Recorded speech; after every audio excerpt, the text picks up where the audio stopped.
Now, more breaking news out of Ukraine. Reports say Russian troops have landed in Mariupol and Odessa in the country's south on the coast of the Black Sea. It follows Russian President Vladimir Putin's authorization of military action in eastern Ukraine, saying he can't tolerate threats from Kiev any longer. He says Moscow has no plans to occupy Ukraine, but wants to demilitarize the country, urging its military to lay down its arms. And it comes as the UN Security Council meets for a second time in 3 days to try to avert an open conflict. President Joe Biden says the U.S. and its allies will respond to Russia in a united way. His ambassador to the world body slammed Moscow's actions. While we've been meeting in the Security Council tonight, it appears that President Putin has ordered that last step. At the exact time as we are gathered in the Council seeking peace, Putin delivered a message of war in total disdain for the responsibility of this.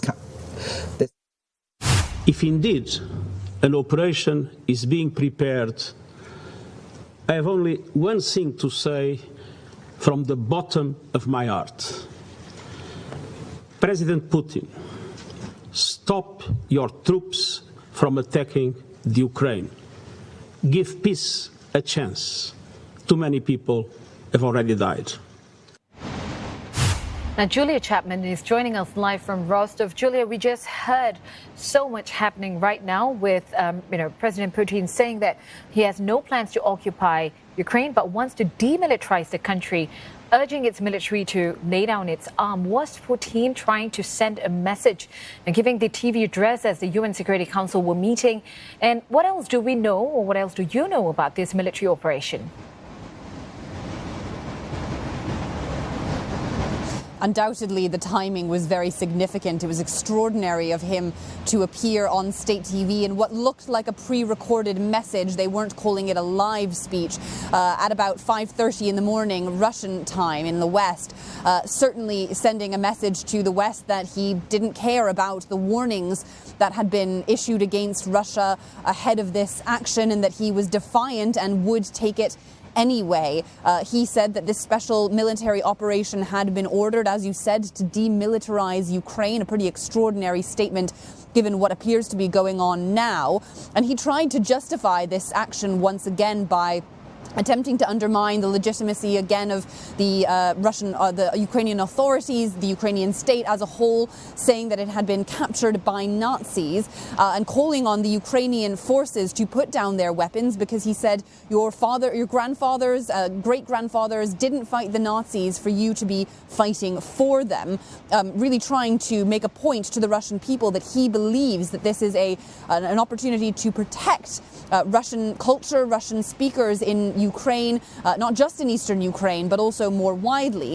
And undoubtedly, we are hearing already the reports coming through from Ukraine of some action already being taken. There have been explosions reported in a number of cities around Ukraine, not just in the east, not in the Donbass, but in fact in Odessa, Mariupol, and in Kharkiv in the north, and Kiev itself.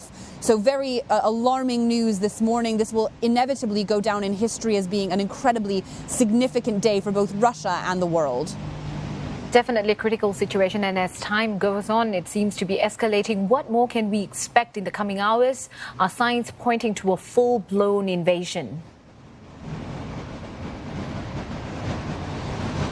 They are pointing towards that. President Putin said that it is inevitable that there will be clashes, confrontations between the Russian and the Ukrainian militaries. He said that that was an inevitability because of what is happening now.